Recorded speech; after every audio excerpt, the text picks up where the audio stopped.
हमारे साथ इस वक्त बात करने के लिए मौजूद है एआईएमआईएम प्रमुख और हैदराबाद से सांसद असदुद्दीन ओवैसी साहब। ओवैसी साहब, सीमांचल में आप घूम रहे हैं, लेकिन जहां भी जा रहे हैं एक बात जरूर कह रहे हैं कि मल्ला का बेटा डिप्टी सीएम, मोहम्मद का बेटा डिप्टी सीएम क्यों नहीं? नहीं, डिप्टी सीएम नहीं, मुख्यमंत्री होगा। डिप्टी सीएम क्या कॉन्स्टिट्यूशनल पोस्ट है? उसका कॉन्स्टिट्यूशन में कुछ है ही नहीं डिप्टी सीएम का। बताइए, अगर मुझे ओहदा मिलेगा तो लॉलीपॉप होगा, मुझे ओहदा चाहिए सीएम का, तो उसमें कुछ कर पाएंगे।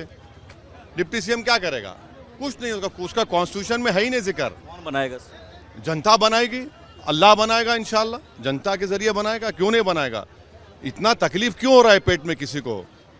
अरे भाई, हासिल करना है, कोशिश करना है, करेंगे। मल्ला का बेटा बार बार कह रहे हैं कि 3% और 17%। मैं उनको मुबारकबाद दिया हूँ उनकी यूनिटी को कि 3% हैं, फिर भी उनका लीडर नॉमिनेशन प्रोसेस शुरू होने से पहले कह रहा है बात। तो हम ये कह रहे हैं कि जब वो ये कह सकते हैं तो हम मुख्यमंत्री की बात करेंगे।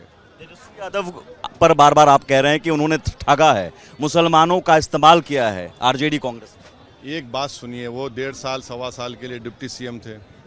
हमने अभी अपनी भाषण में, आप सुना है नहीं मालूम, 28 सितंबर 2022 को वो उप मुख्यमंत्री हैं। 8 साल का एक बच्चा सीवान का 2 दिन पुलिस स्टेशन में रहता है। दादा 70 साल की जेल चले गए। 2 दिन उसकी माँ पुलिस स्टेशन सामने खड़ी हुई है। जुवेनाइल जस्टिस एक्ट गया भाड़ में। हाँ, 5 दिन अडल्ट की जेल में रहता है। आप उप मुख्यमंत्री थे ना? अरे तुम उप मुख्यमंत्री रह के 8 साल के बच्चे को निकाल नहीं सके तुम, और बेल पे निकला वो। क्या बात कर रहे हैं? 15 साल सत्ता में आपके परिवार रहे, आप उप मुख्यमंत्री रह गए 2 मरतबा। क्या किया आपने? बताइए। आप कुछ तो करे होंगे ना, बताइए ना। आप दावा करते नौकरी का, वो डेटा एक्सपर्ट्स भी उसको नकार चुके हैं। अब आप बोलते हैं कि वक्फ एक्ट को हम कचरे के डब्बे में डाल देंगे। आप मुख्यमंत्री बनने का जब ख्वाब देख रहे हैं तो पढ़ लिया करिए कानून। एक काम तेजस्वी को हम बोल रहे हैं, चैलेंज कर रहे हैं। बोध गया है, वो स्टेट लेजिस्लेशन से बना, स्टेट का कानून से। आप ये बोल दीजिए पूरे बिहार के, दुनिया के बोधों को कि अगर हम सत्ता में आएंगे तो ऐसा कानून बनाएंगे कि बोध गया के मेंबर सिर्फ बोध होगा, बुद्धिस्ट होगा। बनाइए, बोलिए।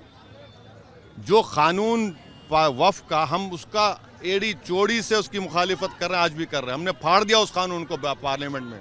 128 पेज का हमने डाइसेंट रिपोर्ट दिया 45 अमेंडमेंट्स के ऊपर। सुप्रीम कोर्ट में मैं पार्टी हूँ। वो कह रहे हैं कि कैसा, क्या आवाज उठा रहे? हम केस लड़ रहे हैं, हमारे नाम से केस है। जस्टिस संजीव खन्ना सीजीआई जब थे तो मेरे नाम से स्टे आया था, पहले इनके नाम से आया था। इनको ये तक पता नहीं है कि दिल्ली का कानून और बिहार के कानून में फर्क क्या है। विधानसभा चुनाव में वक्फ मुद्दा है? बिल्कुल है, क्यों नहीं है। आप जब ऐसा कानून मोदी ने बनाया कि मस्जिद, दरगाह, खानखा को ले लेंगे, बड़ा मुद्दा है वो। एक आंकड़ा आप गिना रहे थे, अभी भाषण में सुन रहा था, वो आंकड़ा आप बता रहे थे कि मुसलमानों का प्रतिनिधित्व कम हुआ है।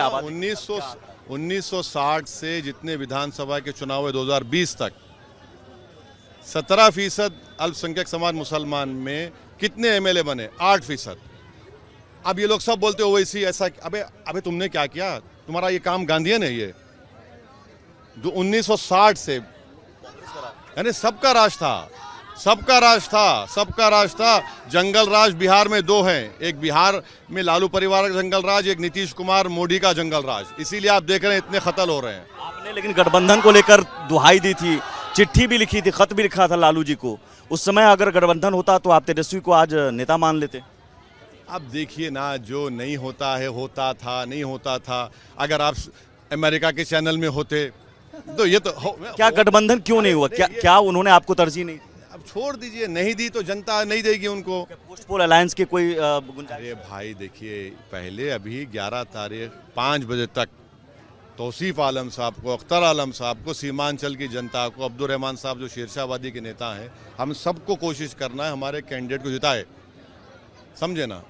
अब 14 तक नतीजा आएगा जब आप पकड़ लीजिए हमको। अभी सिद्दीकी साहब से मेरी बात हो रही थी, सिद्दीकी साहब को मैंने पूछा हिस्सेदारी पर, उन्होंने कहा कि हिस्सेदारी सरकार में ही नहीं, हम ट्रांसफर पोस्टिंग में देखेंगे, अधिकारियों की पोस्टिंग में देखेंगे। मुसलमानों एक बात सुनिए, अब्दुल बारी सिद्दीकी साहब का स्टेटमेंट निकालिए, आप चलाइए उनके बोलने के साथ। उन्होंने अपने बेटे से कहा कि भारत को वापस मत आओ, समझे ना। हर हम क्या बोल रहे हैं? हम सीमांचल में इंसाफ की बात कर रहे हैं।